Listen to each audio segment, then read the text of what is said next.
যে ইয়া আইয়ুহাল্লাযীনা আমানু যকুরুল্লাহা যিকরান কাসীরা।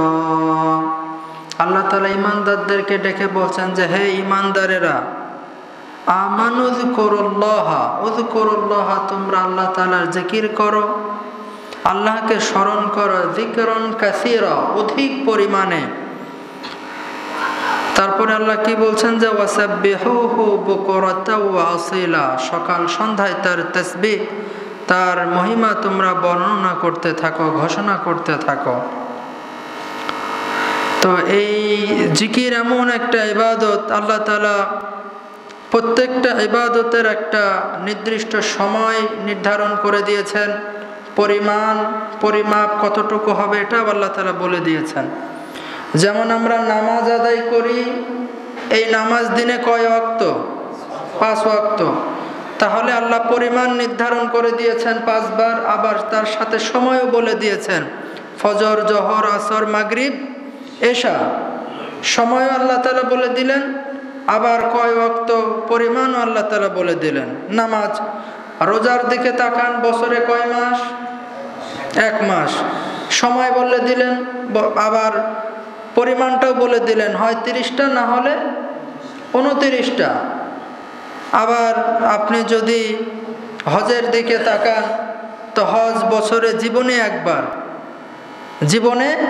একবার। আবার সেই স্থানটাও আল্লাহ তাআলা বলে দিয়েছেন, সময়টাও বলে দিয়েছেন, জিলহজ মাসে হজ করতে হয়। আবার জাকাতের দিকে তাকালে বছরে জাকাত একবার, আপনার সেই নিসাব পরিমাণ আল্লাহ তাআলা বলে দিয়েছেন। এরকমভাবে প্রত্যেকটা জিনিসের আল্লাহ তাআলা সময়ও বলে দিয়েছেন, জায়গা বলে দিয়েছেন, পরিমাপ বলে দিয়েছেন, কিন্তু জিকিরের ক্ষেত্রে এরকমটা কিন্তু আল্লাহ তাআলা বলেন নাই। এমনকি জিকিরের জন্য ওযু আবশ্যক নয়। ওযু থাকুক বা না থাকুক, আপনি বাসায় থাকেন, দোকানে থাকেন, অফিসে থাকেন, ঘরে থাকেন আর বাইরে থাকেন, সফরে থাকেন, রাতে হোক দিনে হোক, যে কোনো অবস্থায় আপনি জিকির করতে পারবেন, আল্লাহ তাআলা আদেশ করে দিয়েছেন। এজন্য আল্লাহ তাআলা বলছেন যে যদি যিকরান কাসীরা আদায় করতে চাও, তাহলে শুধুমাত্র সকাল সন্ধ্যা শুধু কয়েকটা ওজিফা আদায় করলেও হবে না।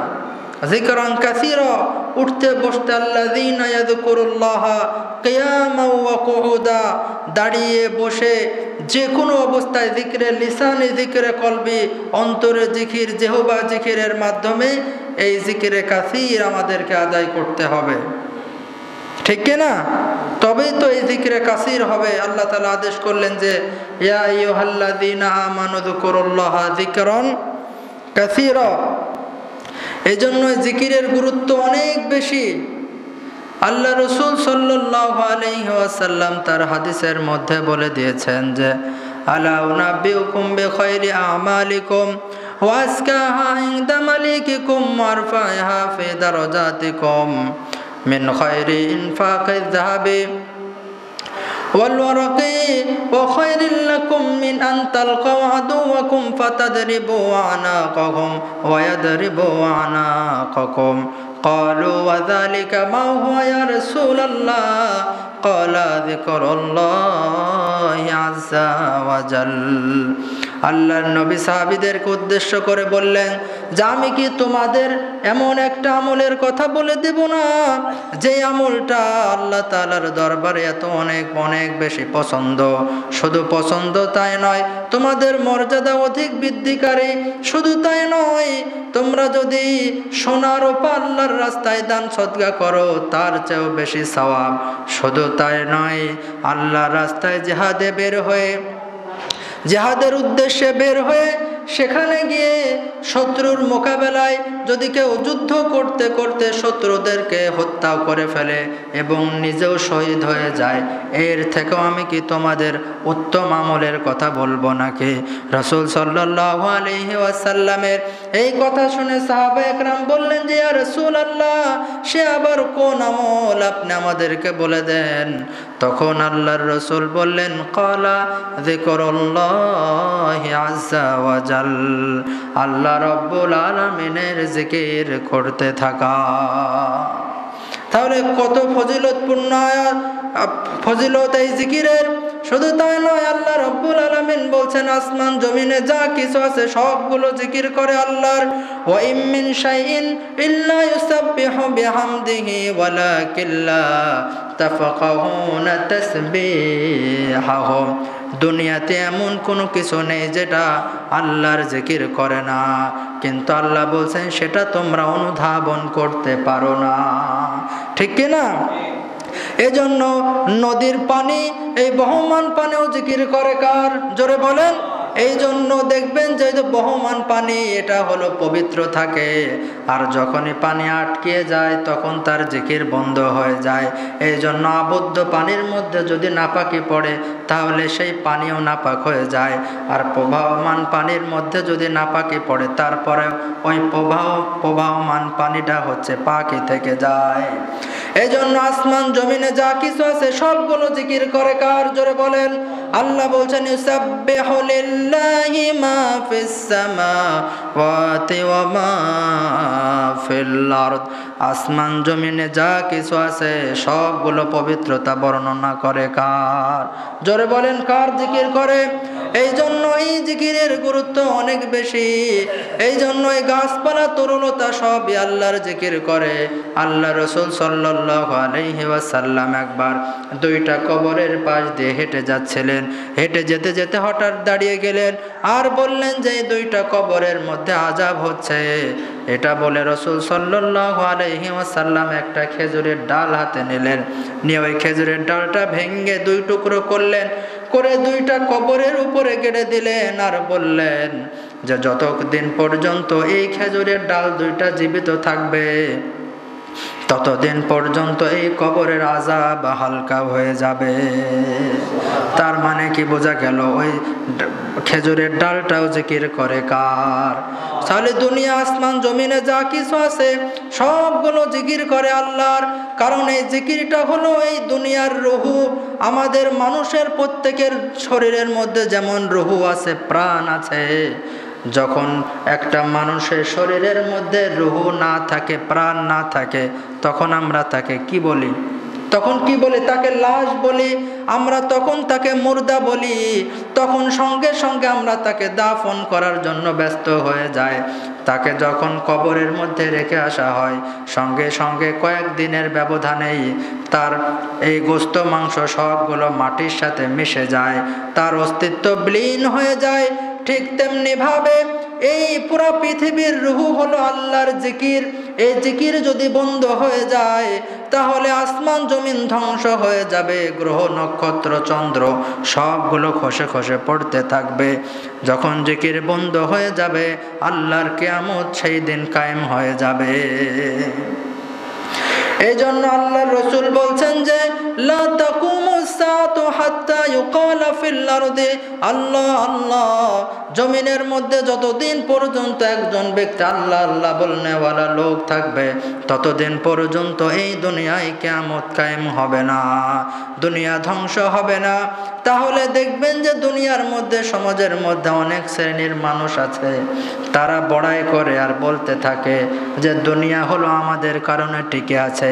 এক শ্রেণীর যারা মনে করেন যে কৃষক, তারা মনে করে যে দুনিয়া হয়তো আমরা কৃষকের কারণেই টিকে আছে, কারণ তারা মনে করে যে আমরা যদি এই যে ধান গম এগুলো যদি আমরা চাষাবাদ না করতাম তাহলে মানুষ মনে হয় খাবারের অভাবে মানুষ মারা যেত। এই কারণেই দুনিয়া আমরা টিকিয়ে রেখেছি, আমাদের কারণে দুনিয়া টিকে আছে।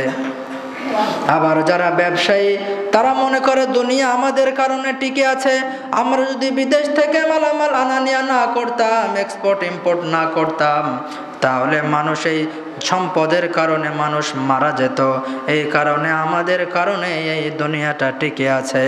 আবার যারা ইঞ্জিনিয়ার তারা মনে করেন যে আমরা যদি এই বিভিন্ন রকমের প্ল্যানিং করে প্ল্যানিং করে যদি আমরা এই সমস্ত বিল্ডিং বালাখানা যদি তৈরি না করতাম, তাহলে মানুষ বাসস্থানের অভাবে মারা যেত।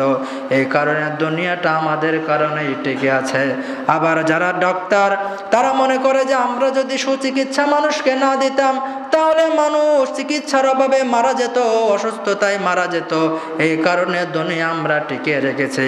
রাজনীতিবিদরা মনে করেন যে দুনিয়া আমাদের কারণে টিকে আছে, আমরা এরকমভাবে প্রশাসনকে ঠিকঠাক রাখি, এই কারণে সবগুলো শৃঙ্খলাবদ্ধভাবে চলছে। এবার আল্লাহ বলছেন যে শুনে রাখো, তোমাদের ধারণা সবগুলো মিথ্যা। কারণ এই দুনিয়াটা টিকে আছে আমার নাম যারা উচ্চারণ করে, তাদের কারণে এই দুনিয়া আমি আল্লাহ টিকিয়ে রাখেছি। এই জন্য আল্লাহর নবী বলছেন, লা তাকুমুস সাআতু হাত্তা ইউকালা ফিল আল্লাহ। আল্লাহর জমিনে যতদিন পর্যন্ত একটা মানুষ থাকবে, আল্লাহ আল্লাহ জিকির করেনেওয়ালা একটা লোক থাকবে, ততদিন পর্যন্ত আল্লাহর দুনিয়ায় কিয়ামত কায়েম হবে না। বলেন না সুবহানাল্লাহ। এই জন্য এই জিকিরের দাম আছে না নাই, জোরে বলেন। এই জন্য আমরা জিকির করব কার? এই জিকিরের এত ফজিলত, জিকিরের ফজিলত যদি বলতে যায় তাহলে সময় শেষ হয়ে যাবে। আল্লাহর নবী বলছেন, মান সাল্লাল গাদাতা ফি জামাতিন ইয়াযকুরু সুম্মা ইয়াযকুরুল্লাহা হাত্তা তাতলুআশ শামসু সুম্মা সাল্লা রাকাতাইন কানাত লাহু কাজরি হাজরিন ওয়া উমরাতিন তাম্মাতিন তাম্মাতিন তাম্মা। আল্লাহর নবী বলছেন যে কোনো ব্যক্তি যদি ফজরের সালাত জামাতের সাথে আদায় করে, এরপরে মসজিদে বসে যদি সূর্য উদিত হওয়ার আগ পর্যন্ত যদি জিকির করে, তারপরে যদি 2 রাকাত নামাজ আদায় করে, তাহলে তার জন্য একটা হজ এবং একটি উমরার সওয়াব পরিপূর্ণ। আল্লাহ রাসূল 3 বার বললেন, তাম্মাতিন তাম্মাতিন তাম্মা, পরিপূর্ণ একটি হজ এবং একটি উমরার সওয়াব তার আমলনামায় লিখে দেওয়া হয়। বলেন না সুবহানাল্লাহ। এই জন্য এর গুরুত্ব অনেক বেশি। এই কারণে রাসূল সাল্লাল্লাহু আলাইহি ওয়াসাল্লাম বলছেন, মানুষ জান্নাতে যাওয়ার পরেও কোনো কিছুর জন্য আর আফসোস করতে থাকবে না, শুধুমাত্র একটা জিনিসের জন্য আফসোস করতে থাকবে। সেই জিনিসটা কি? আল্লাহর নবী বলছেন, লাম ইয়াতাহাসসারা আহলুল জান্নাতি ইল্লা আলা সাআতিন মাররাত বিহিম লাম ইয়াযকুরুল্লাহ তাআলা ফিহা। জান্নাতে যাওয়ার পরে মানুষের কোনো আফসোস থাকবে না, সব কিছু মানুষ ভুলে যাবে, দুনিয়ার কষ্ট সহ্য। কিন্তু একটা জিনিসের জন্য তারা আফসোস করবে, সেই জিনিসটা হলো এই দুনিয়াতে থাকা অবস্থায় যেই সময়টা আল্লাহর জিকির ছাড়া অতিবাহিত হয়েছে, এই জিনিসের জন্য তখন কিয়ামতের ময়দানে জান্নাতে যাওয়ার পরে জান্নাতের ভিতরে মানুষ আফসোস করতে থাকবে। কারণ আফসোস করতে থাকবে যে দেখবে যে একটা সুবহানাল্লাহ বলার কারণে তার কি পরিমাণ মর্যাদা বৃদ্ধি হয়েছে। জান্নাতে যাওয়ার পরে শুধুমাত্র একটা সুবহানাল্লাহ বলার কারণে তার এমন একটা গাছ তার আল্লাহ তাআলা দিয়েছেন, সেই গাছের এত ছায়া যে একটা অশ্বারোহী যদি 100 বছর পর্যন্ত দৌড়াতে থাকে, 100 বছর, তারপরেও একটা গাছের ছায়া অতিক্রম করতে পারবে না। কয়বার সুবহানাল্লাহ বলার কারণে? একবার। তো এই জন্য সে ওখানে গিয়ে পর্যন্ত আফসোস করতে থাকবে, যাহাই দুনিয়াতে আমি যদি আরো 10 বার বেশি সুবহানাল্লাহ বলতে পারতাম, তাহলে আমার এরকম গাছের মালিক, আমি 10 বার 10টার মালিক হয়ে যেতাম। এরকম ভাবে সে আফসোস করতে থাকবে। কিন্তু ওখানে গিয়ে তখন যতই আফসোস করি, তখন কি আমার মর্যাদা কি আর বাড়বে? তখন আর বাড়ানোর সুযোগ নেই, সুযোগ হচ্ছে দুনিয়াতেই। এই জন্য আমাদের আল্লাহ রাব্বুল আলামিন এতগুলো সুযোগ দিয়েছেন যে আমরা জিকির, শুধু একবার সুবহানাল্লাহ বলা, এটা কি খুব কঠিন কাজ নাকি?